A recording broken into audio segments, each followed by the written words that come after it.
One helicopter falls from the sky. 9 soldiers die in minutes. Across western Mexico, 37 vehicles are set on fire at once, highways sealed, cities frozen, just to buy time for one man to disappear. This is the scale of power behind Mexico's drug war. Tonight, we're counting down the top 10 most dangerous drug lords in Mexican history.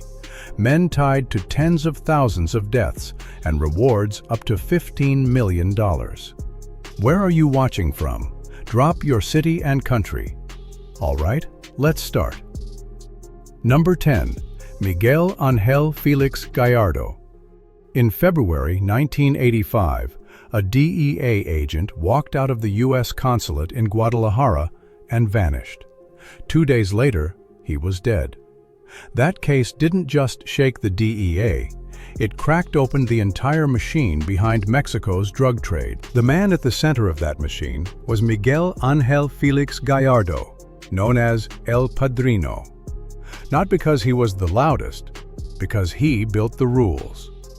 Félix Gallardo was born on January 8, 1946, near Culiacán, Sinaloa. He studied business, then took a job as a federal judicial police agent. That badge mattered because it came with access. He later worked around Sinaloa's political circle as a bodyguard for the governor, building relationships that, according to reporting, helped him protect and grow a trafficking organization. In the early 1980s, U.S. crackdowns made Florida harder for cocaine shipments.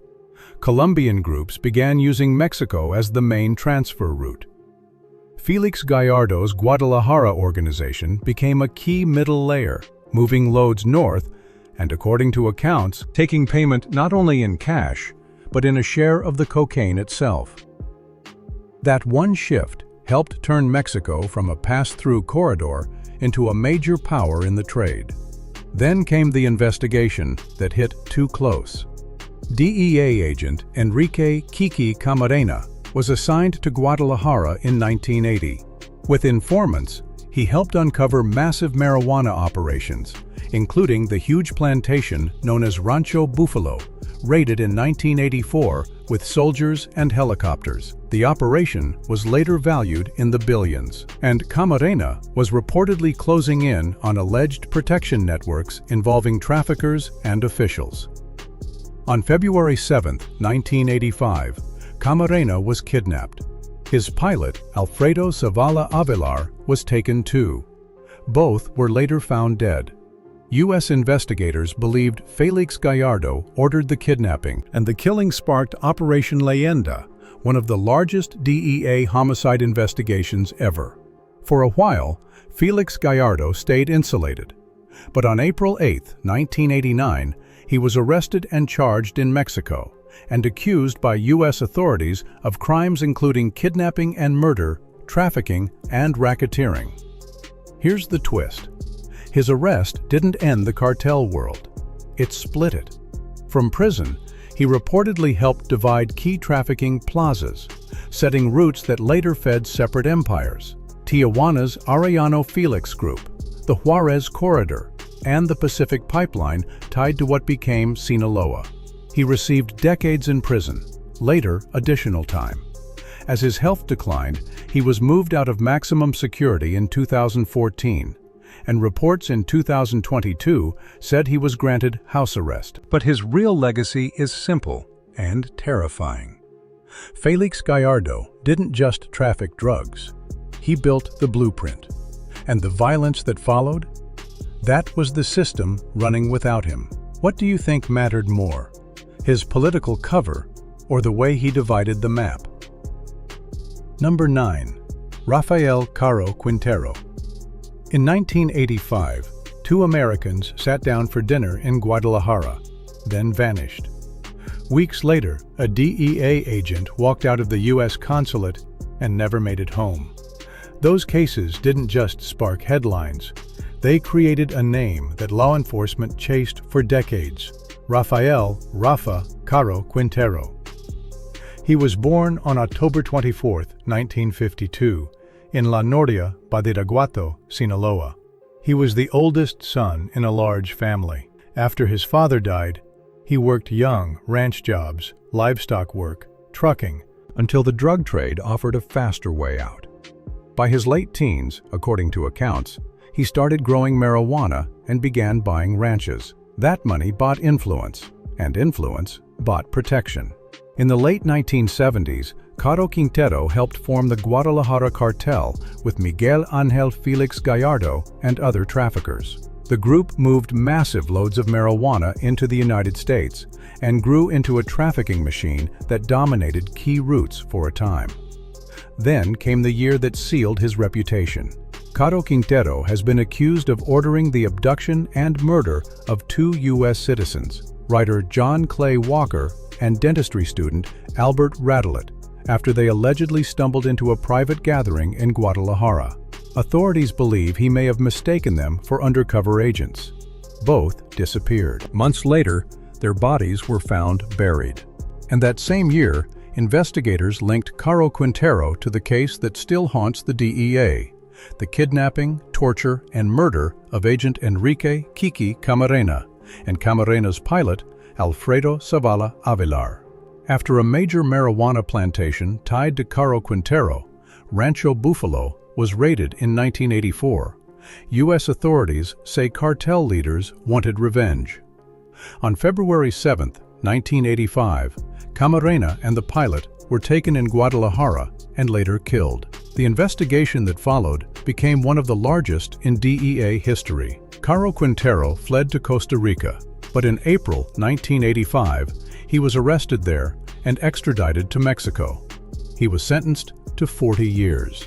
Then the twist nobody expected. After 28 years, a court ordered his release in August 2013, ruling the case had been handled in the wrong court. Almost immediately, a new warrant was issued, and Caro Quintero disappeared again. In 2018, he landed on the FBI's 10 Most Wanted with a $20 million reward. He was finally captured on July 15, 2022.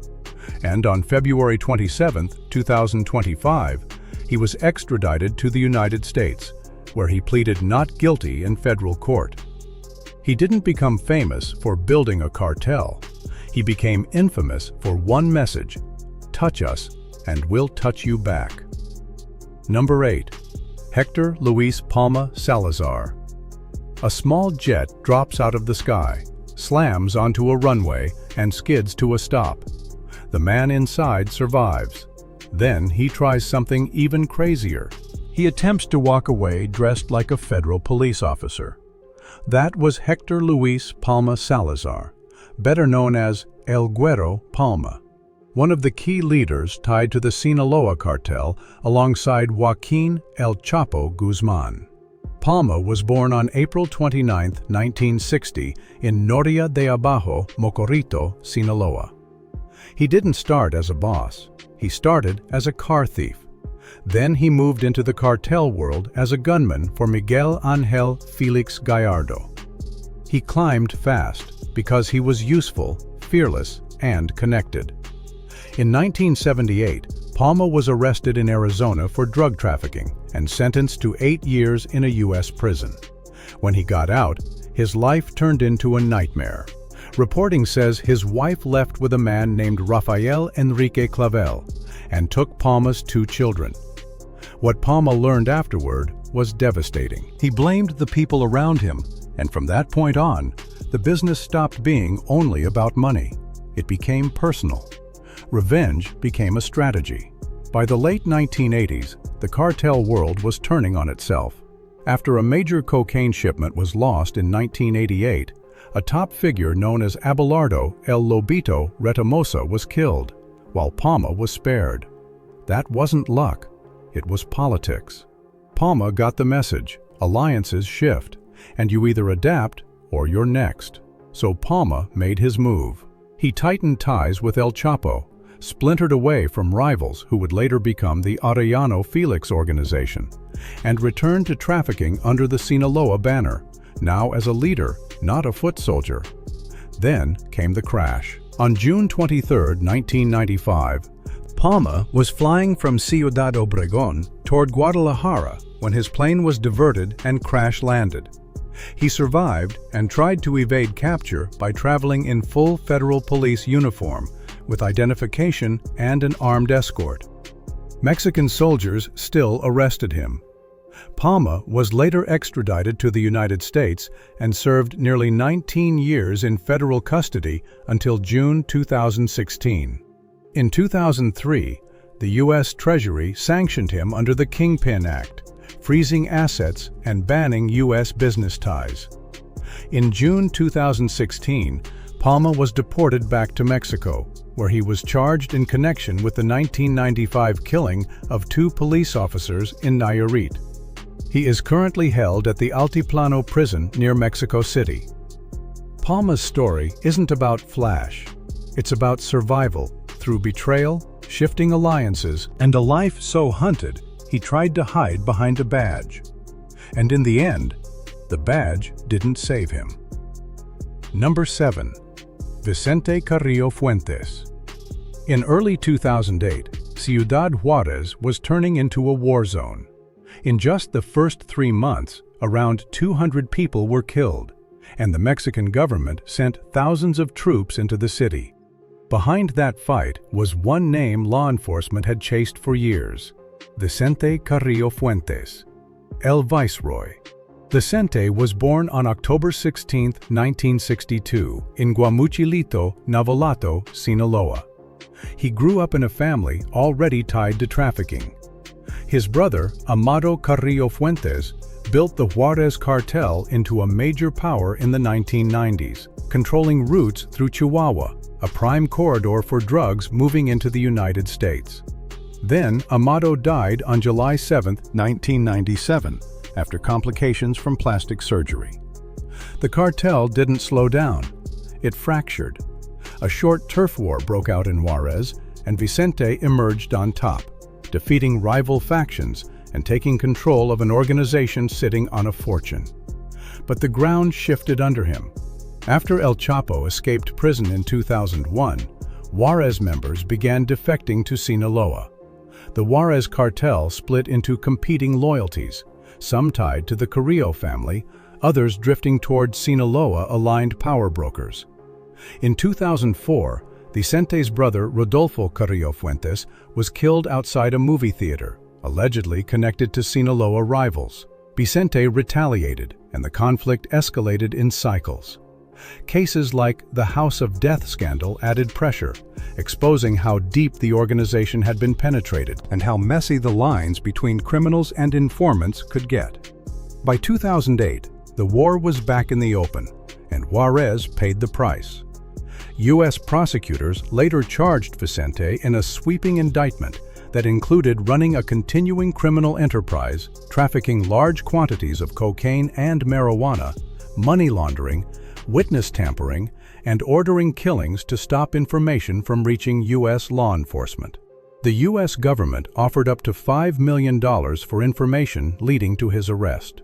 Years earlier, in 2000, the U.S. Treasury had already sanctioned him under the Kingpin Act, aiming to freeze assets and cut off business ties. On October 9, 2014, Vicente was captured in Torreon, Coahuila, during a joint operation by Mexican forces. In September 2021, a Mexican court sentenced him to 28 years. Then came the final transfer of power. On February 27, 2025, Vicente Carrillo Fuentes was extradited to the United States. The next day, in federal court in Brooklyn, he pleaded not guilty. For years, Juárez was a billion-dollar pipeline. Now the man called El Viceroy faces that pipeline's consequences on U.S. soil. Number 6. Arturo Beltrán Leyva. In December 2009, Christmas parties were still happening in Cuernavaca when the shooting started. Helicopters hovered overhead. Marines rappelled onto rooftops. Grenades exploded inside a luxury complex. 90 minutes later, one of Mexico's most wanted cartel leaders was dead. His name was Arturo Beltrán Leyva. Born on September 27, 1961, Arturo spent years as a top figure inside the Sinaloa cartel before he ever wore his own crown. He and his brothers weren't just partners, they were the muscle and the security layer around the organization. By the mid-1990s, authorities say Arturo was already running assassination teams to fight for roots and territory in northern Mexico. What made him truly dangerous wasn't only violence, it was information. By 2008, investigators believed his network had pushed into Mexico's police, courts, and political circles, using bribery and intimidation to get early warning on raids and operations. Reporting also described corruption that reached into Mexico's top anti-organized crime offices. One former senior official, Noé Ramirez Mondujano, was accused of taking large monthly payments to tip traffickers off about when and how operations would hit. That kind of access kept Arturo alive and kept his rivals blind. Then the break happened. On January 21, 2008, Arturo's brother, Alfredo El Mochomo, was captured by the Mexican military. The Beltran-Leyva brothers blamed El Chapo for the leak. They split from Sinaloa and aligned with enemies of their former partners, including the Gulf Cartel and Los Zetas. The separation didn't look like a business move. It looked like a betrayal, and it kicked off a brutal cartel war. The new Beltran-Leyva cartel moved cocaine, marijuana, heroin, and meth, controlled key corridors into the United States, and was linked to killings of Mexican law enforcement officials. In May 2008, the U.S. Treasury sanctioned Arturo under the Kingpin Act, aiming to freeze assets and block business ties. But Arturo didn't live like a man on the run. On December 11, 2009, he held a Christmas party at a house in an exclusive gated community near Cuernavaca, complete with live performers and hired escorts. Mexican Navy Special Forces surrounded the house. Reporting says Arturo slipped away during the firefight. 5 days later, they found him again. On December 16, 2009, roughly 200 Mexican Marines, backed by helicopters and armored vehicles, stormed another luxury complex where he was hiding. His gunmen used grenades to slow the advance. When it ended, Arturo Beltran-Leyva was dead, along with several of his shooters. Mexico had offered over $2 million for his capture, and the aftermath showed what kind of war this was. After a Marine killed in the raid was buried, gunmen assassinated members of his family and left a banner warning of more reprisals. Arturo didn't just build a cartel. He proved how far corruption, intelligence, and fear can reach, until the moment the door finally gets kicked in. Number 5. Osiel Cárdenas Guillén. In 1999, on a street in Matamoros, a cartel boss cornered 2 U.S. federal agents and threatened to kill them if they ever came back. They walked away alive, and that moment turned a local trafficker into an international target. That man was Osiel Cárdenas Guillén. Born on May 18, 1967, Osiel didn't begin as a kingpin. He was a mechanic in Tamaulipas.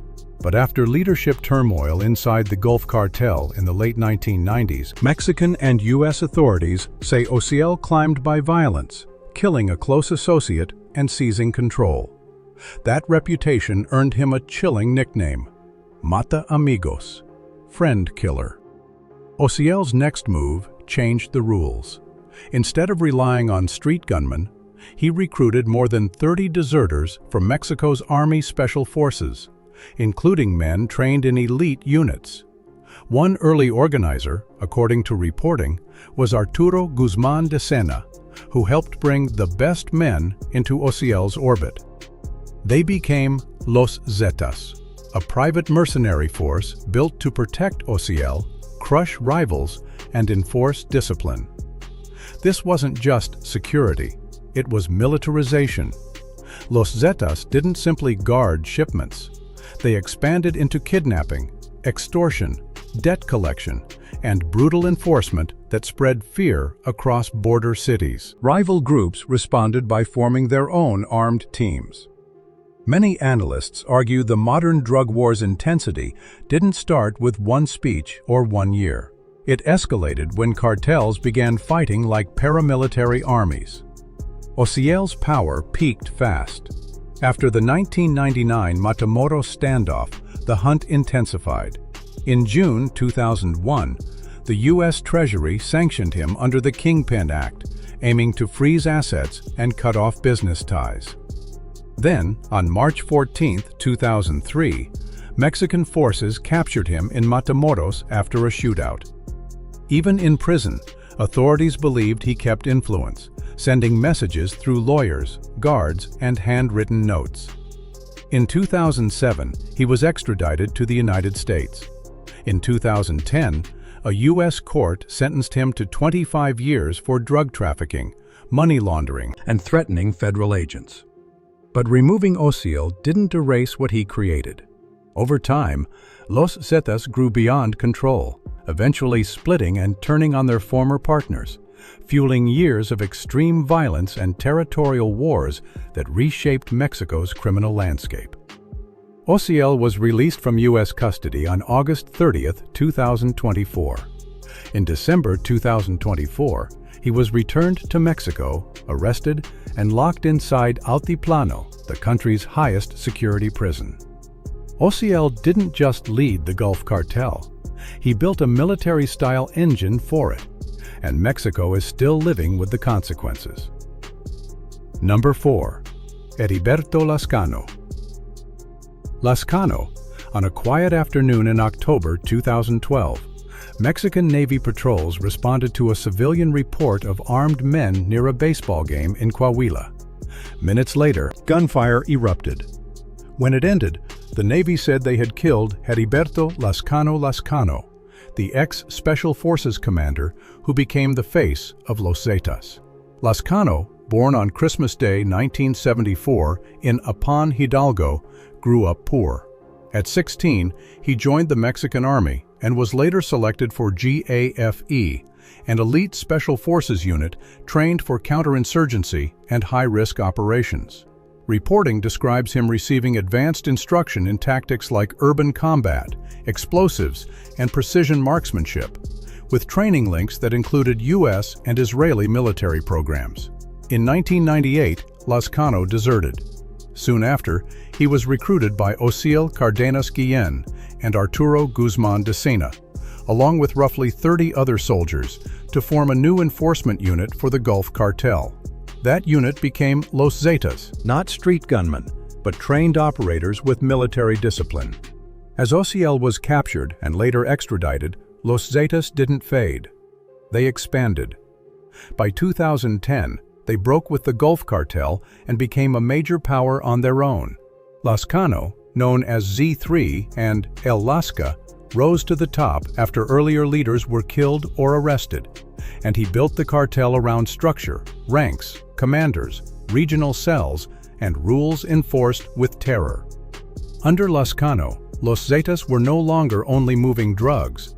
They pushed into kidnapping, extortion, human trafficking, and territorial control, running local plazas like franchise zones. Authorities linked him to hundreds of deaths, including attacks on journalists and law enforcement officials. At their peak, estimates described thousands of gunmen operating from the Rio Grande into Central America. Governments put a price on him. U.S. officials offered $5 million, and Mexico offered 30 million pesos.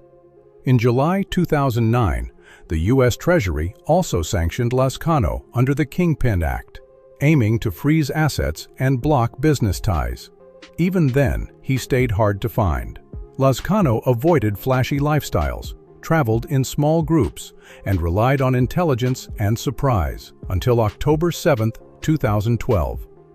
After the shootout, his body was taken to a funeral home.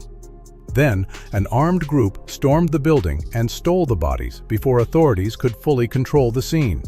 One last display of Zetas culture: never leave your own behind. Heriberto Lazcano didn't build power with charisma. He built it with training, discipline, and fear. And that model changed organized crime in Mexico long after he was gone. Number 3. Joaquin Archibaldo Guzman Loera. In Mexico, his name wasn't just feared, it was used. A warning to rivals, a bargaining chip for corrupt officials, a legend for kids who grew up with no options. Joaquin El Chapo Guzman didn't become famous by being loud. He became famous by being effective, routes that stayed open, shipments that kept moving, and a network that didn't collapse when the pressure hit. He was born in 1957 in rural Sinaloa, raised in deep poverty, and by most accounts endured violence at home. He left school early, worked whatever he could, and drifted into the same economy that shaped his region: marijuana and poppy cultivation, then trafficking. By the late 1970s and early 1980s, Guzman was moving up under established bosses, learning the unglamorous skill that separates a street crew from an empire: logistics. When Mexico's old cartel structure fractured, Guzman helped form what became the Sinaloa Cartel. His edge wasn't just brutality, it was systems. Distribution cells that could operate semi-independently, smaller loads to reduce risk, corruption treated like infrastructure. And along the border, authorities say he pushed the use of sophisticated tunnels and concealed shipments that made interdiction feel like chasing smoke. But his rise came with bloodshed and war. Rivalries with other organizations escalated through the early 1990s, and Guzman's profile exploded after a chaotic airport shootout in Guadalajara in 1993 left multiple people dead, including a Catholic cardinal. Days later, he was arrested in Guatemala and sent back to Mexico. That should have been the end. It wasn't. In 2001, he escaped a maximum security prison through corruption so deep it looked like a routine. For years, he became Mexico's most wanted fugitive, moving through mountain strongholds, safe houses, and a protection web built on fear and payoffs. He was captured again in 2014. Then, in 2015, he escaped again, this time through a tunnel that turned a prison cell into a punchline. Mexican forces recaptured him in 2016. In 2017, he was extradited to the United States. A federal jury in Brooklyn convicted him in 2019, and a judge sentenced him to life in prison plus 30 years, with massive forfeiture orders tied to his trafficking empire. Today, Guzman is held at ADX Florence, the place built for inmates the system can't afford to underestimate. And there, prosecutors argued his organization kept operating, proof the brand outlived the man. Number 2. Ismael Mario Zambada Garcia. For decades, Ismael El Mayo Zambada wasn't the face of the Sinaloa cartel. He was the part that kept it moving. No flashy interviews, no viral mugshot. Just a man prosecutors say managed routes, crews, and money across borders while staying out of handcuffs. Born in 1948, Zambada built a reputation as a logistics boss. U.S. authorities have long alleged his faction moved cocaine and heroin using whatever worked: aircraft, container ships, go-fast boats, buses, rail cars, tractor-trailers, and cars, then handed it off to distribution cells in U.S. markets. The pitch was simple: don't be the loudest man in the room, be the man who controls the supply. By the late 1990s, Mexican prosecutors had bounties tied to his name. In the 2000s, he showed up on America's Most Wanted, and the FBI later posted a reward of up to $5 million for information leading to his capture. After Joaquin El Chapo Guzman was taken out of circulation, investigators believed Zambada became the cartel's senior partner, steering it through arrests, faction splits, and rival pressure while rarely appearing in public.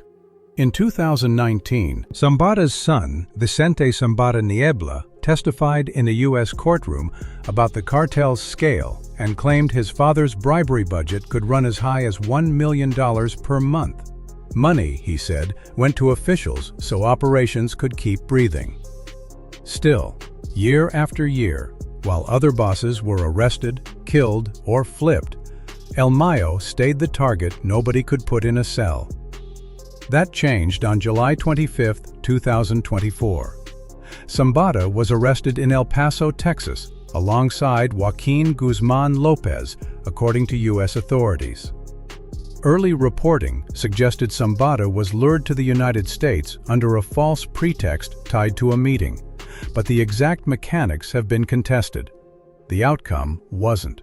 The man who had never been incarcerated was now in U.S. custody. In September 2024, he appeared in federal court in Brooklyn and pleaded not guilty. Less than a year later, on August 25, 2025, he reversed course, pleading guilty to 2 counts, racketeering conspiracy and running a continuing criminal enterprise. In court, he also acknowledged the harm illegal drugs caused in both the United States and Mexico and apologized while taking responsibility for his actions. If El Chapo was the headline, El Mayo was the infrastructure. And when infrastructure finally cracks, the story ends in paperwork, indictments, plea agreements, and a judge reading the consequences out loud. Number 1. Nemesio Oseguera Cervantes. On May 1, 2015, parts of western Mexico looked like they were under a coordinated siege. Highways around Guadalajara were suddenly blocked with burning vehicles. Buses were hijacked and set on fire to choke off movement. Banks and gas stations were hit. In multiple towns, ordinary traffic turned into barricades because the goal wasn't just chaos, the goal was time. And while those fires were pulling police and military units in every direction, another message landed even harder. In Villa Purificación, Jalisco, a Mexican army helicopter went down after being struck during fighting. 9 soldiers were killed. One day, one operation, and an entire region was forced into emergency mode. Mexican authorities called that offensive part of Operation Jalisco a military-led push to dismantle the organization that had been expanding fast and fighting even faster, the Jalisco New Generation Cartel, or CJNG. At the center of that manhunt is a name that, for years, has been both a target and a rumor: Nemesio Rubén Oseguera Cervantes, better known as El Mencho. U.S. and Mexican officials describe him as the top leader of CJNG, and they accuse him of overseeing large-scale drug trafficking and organized crime activity. Both governments have posted massive rewards for information leading to his arrest, up to $15 million from the U.S. and up to 300 million pesos from Mexico, because, in their view, he's not just hiding from the law, he's been able to resist it. What makes El Mencho's story different is that it doesn't begin with a cartel crown. It begins in poverty, by multiple accounts, working the fields in Michoacán, leaving school early, and later crossing into the United States in the 1980s. U.S. records and reporting describe arrests in Northern California, following by deportation in the early 1990s. Back in Mexico, he is believed to have moved through local police work and then into organized crime, eventually tying into the Milenio cartel, and later aligning with Sinaloa-linked networks in Jalisco.